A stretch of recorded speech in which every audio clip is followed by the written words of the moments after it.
ఎవరు వచ్చారు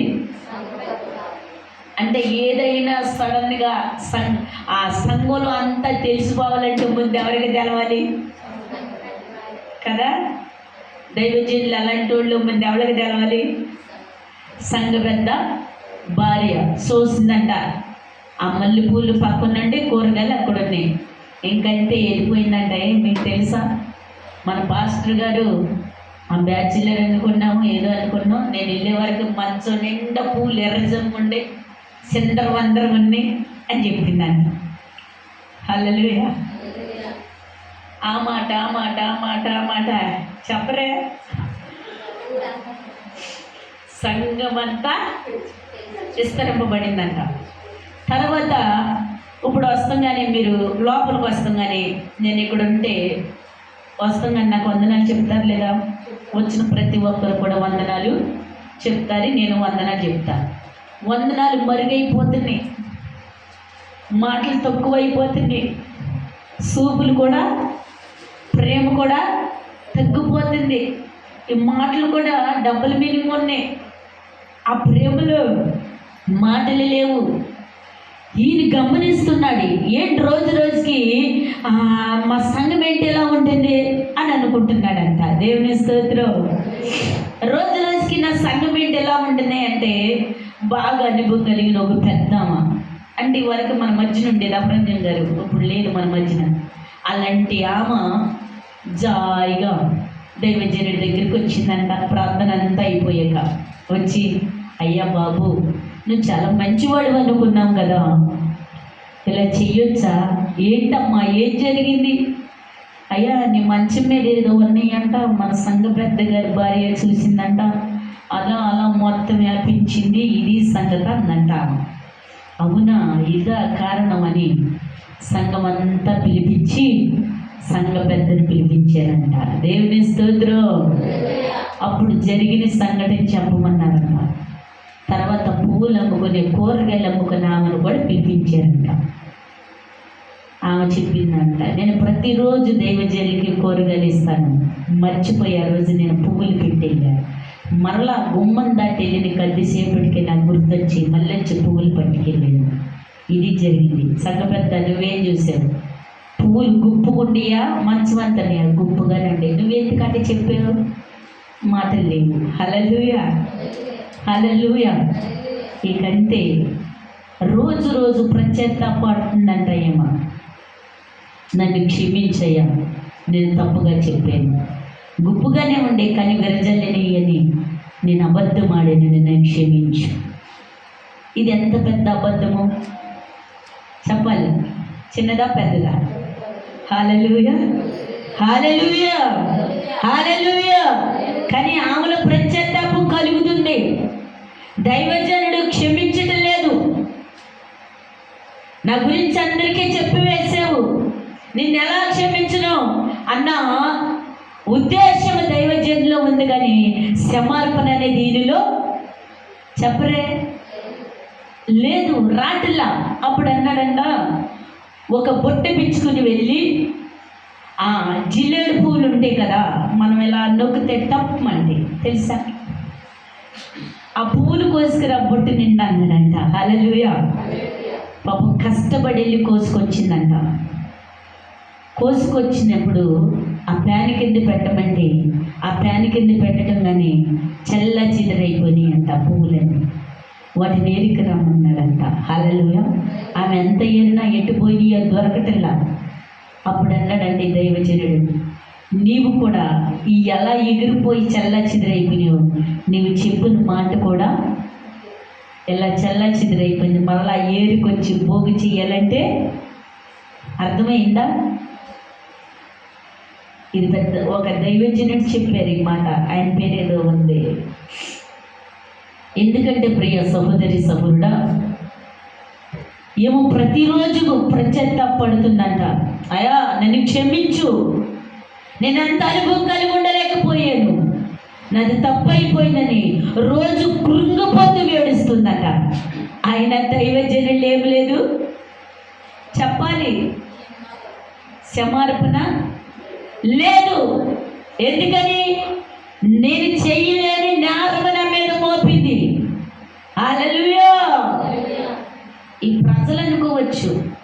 ఈ సంఘం అనుకోవచ్చు అమ్మగారు మంచిది కాదని, కానీ నువ్వు మంచివాడివి అని ఎవరు అనుకోవాలి? ఆకాశం మీద సింహాసనం మీద ఉన్న ఆసీనుడివై ఉన్న సజీవుడు అనుకోవాలి. హల్లెలూయా, హల్లెలూయా. నువ్వు రొమ్ము కొట్టుకుని నేను మంచివాడిని గొప్పవాడిని అని చెప్పుగా అవసరంలా. నీ యథార్థత ఏంటో ఆయనకి తెలుసు. దేవుని స్తోత్రం. అని ప్రత్యాతాపం కలిగి ఈయన ప్రార్థన చేస్తున్నాడంట, అయ్యో నేను చేయలేదు నేరము, అయినా నా మీద నింద మోపారు, నేను మంచివాడిని కదా, గొప్పవాడిని కదా, యథార్థవంతుడు కదా, బాగా సేవ చేస్తున్నా, బాగా పాటలు పడుతున్నా, బాగా పరిచర్య చేస్తున్నా, నాకంటే ఇంత విశ్వాసుడు ఎవడున్నారు అని ప్రార్థన చేస్తున్నాడంట. గంటల దొరికి కన్నీరు కాస్తున్నాడంట. ఆ ప్రార్థన చేస్తూ చేస్తూ ఈయనగా మాగన్నుగా వచ్చి ఆ ప్రార్థనలో దర్శనం కనబడుతుందన్న. ఈ సంఘ పెద్ద భార్య ఏమో దగదగా మెరుస్తూ తెల్ల వస్త్రాలు వేసుకున్న ఆయన కుడి పక్కన నిలబడిందంట. ఈ దైవజనిని నలుగురు వ్యక్తులు నల్లటోళ్ళు వచ్చి ఎర్రబుద్దుతున్నారంట. హల్లెలూయా, హల్లెలూయా చెప్పరా. ఈయనకి చెమటే పట్టిపోయి ఆ తడుములాడి కళ్ళు తెచ్చాడంట. అయ్యో నన్నెవరు గుద్దుతున్నారు, చంపేస్తున్నారు, ఎంత భయంకరంగా ఉంది, ఆమెంటి నా మీద ద్వేషం మోపి నా గురించి అన్నీ చెప్పి అక్కడ నిలబడిన మరలా ప్రార్థన చేస్తాడంట. గుండె ధైర్యం చేసుకుని మరలా దర్శనం వస్తుంటే, ప్రభువా ఏంటి దీనికి అర్థం అంటే, ఆమె నీ గురించి చెప్పింది నిజమే, మరలా ప్రత్యాతాపం పొందింది, కానీ నువ్వు క్షమించలేదు. నువ్వెంత భక్తి చేస్తే ఏమైనట్టు, ఎంత విశ్వాసం ఉంటే ఏమైనట్టు, ఆమె క్షమించబడింది, నా ప్రక్కన నిలబడింది, గట్టిగా క్షమాపణ కోరింది, నా పక్కన నిలబడింది. నీకు క్షమాపణ గుణం లేదు నిన్ను, అందుకే నీకు శ్రమ పాలవుతున్నావు. దేవుని స్తోత్రం. మనం ఎంత భక్తి చేసినా క్షమార్పణ ప్రేమించే స్వభావం లేకపోతే ఈ సేవా పరిచర్య అంతా కూడా వ్యర్థము వ్యర్థము వ్యర్థము. దేవుని స్తోత్రం. హల్లెలూయా. ఆమె తెలిసి తెలియక చూసినది, ఆమె తెలియక ఒకటి తెలిసే చెప్పింది, మరలా ప్రత్యాతాపం పొందింది, తనలో తానే గాయపరుచుకుంది, దుఃఖపడింది. అయ్యో నీతిమంతుడి దైవజనుల దుఃఖపరిచిందని క్షమార్పణ కోరింది. అప్పుడు దేవుడు అన్నాడంట, నీవు క్షమించినా క్షమించకపోయినా ఆమె ఎప్పుడైతే చిన్న కన్నీరు కార్చి క్షమార్పణ కోరిందో ఆ క్షణమే నేను క్షమించాను. హల్లెలూయా, హల్లెలూయా.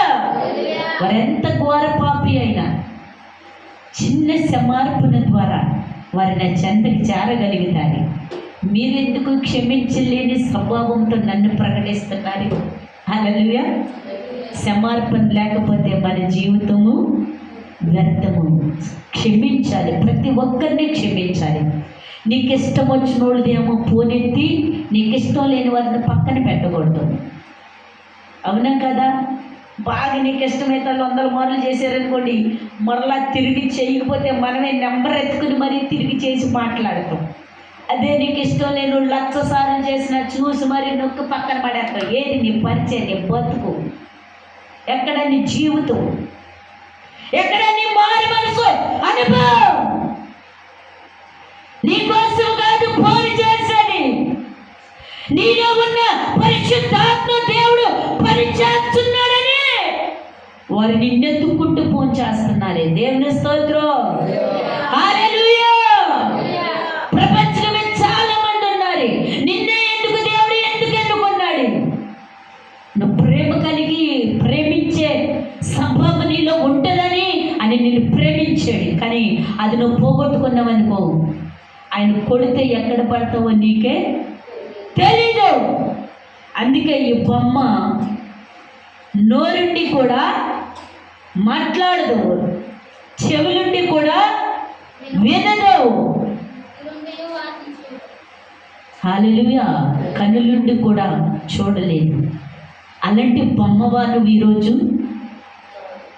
అలాంటి బొమ్మవా? ప్రియ సంగమా, దైవజనమా, ప్రభు మాట్లాడుచున్న మాట నీలో సమర్పణ కొనమంటే ఆ సంఘ పెద్ద భార్య ఆయన ప్రక్కన నిలబడినట్లు ఈ మధ్యకాల సభలో నీవు నేను నిలబడుతురుగాక. హల్లెలూయా. నన్ను మొన్న ప్రేమించలా, నిన్న ప్రేమించలా, వాళ్ళు ఫోన్ తినేస్తాను మాట్లాడను, వాళ్ళు వస్తున్నారు ఎదురు వస్తున్నారని చెప్పు మూసుకో. ఏంటి నీ సమర్పణ? వాళ్ళు ఎలాంటి వారైనా ప్రేమించు, ప్రార్థన చేయి. నీ ప్రార్థన బలం ఎందుకు కోరేరి? 1,00,000 మంది దైవజనులు నీ పక్కన ఉండవచ్చు. నీ కాపత కాలంలో నిజమైన దైవజనుడు ప్రార్థన చేయగా అద్భుతం జరిగింది అన్న నమ్మకంతో నీకు ఫోన్ చేస్తున్నారు. ఫోన్ ఎత్తు, మాట్లాడు, ప్రార్థన చేయి. నా దేవుడు నిన్ను ఆశీర్వదించగలుగునుగా. హల్లెలూయా. వారికి 1,00,000 మంది సేవకులు ఉండవచ్చు. వాళ్ళందరూ పక్కన పెట్టి ఎందుకు ఫోన్ చేస్తున్నారు? శక్తిమంతుడు నీతో ఉన్నాడని. హల్లెలూయా, హల్లెలూయా, హల్లెలూయా, హల్లెలూయా. సజీవుడు నీతో ఉన్నాడని, మహిమ కలిగిన రాజు నీతో ఉన్నాడని, శక్తివంతమైన కృప నీలో ఉందని. అంతేగాని నీ పక్కన ఏదో పట్ల హస్తి ఉందని, నువ్వేదో ఎర్రగా ఎత్తుగా బుర్రగా ఉన్నావని, నీ మాట ఏదో గంభీరంగా ఉందని కాదు. గొప్పవాడు నీతో ఉన్నాడు, సర్వాధికారి నీతో ఉన్నాడు. హల్లెలూయా. సాధ్యమే, అన్ని సాధ్యమే నా యేసు నాతో ఉండగా.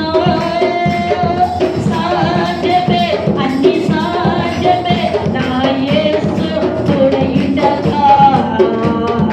సాధ్యమే, అన్ని సాధ్యమే నా యేసు నాతో ఉండగా. సాధ్యమే, అన్ని సాధ్యమే నా యేసు తోడయుండగా. అసాధ్యమైనది లేదు, నన్ను బలపరిచేవాడు నాతో ఉండగా.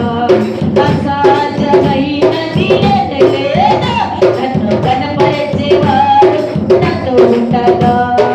సాధ్యమే, అన్ని గట్టిగా.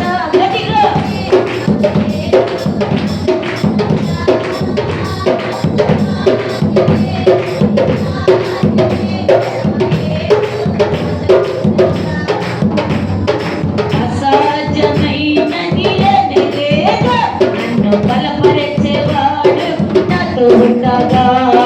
అసాధ్యమైనది లేదు, నన్ను కనపరిచేవాడు నాతో ఉండగా.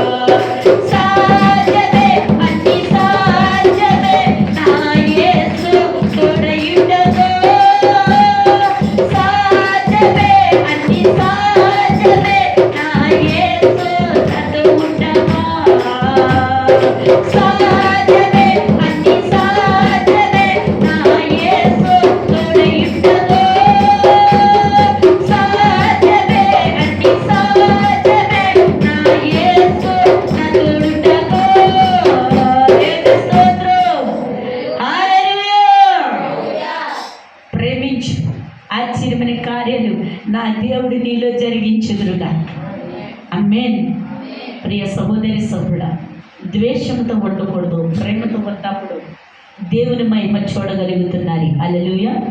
చూడండి, ఇది నా పిల్లలు కూడా ఆ ఫోన్ వస్తుందనే మా అమ్మతో మా నాన్నతో మాట్లాడాలని, నీకు ఎందుకు చెయ్యాలి ఫోన్ మాట్లాడాలి? ఎందుకు?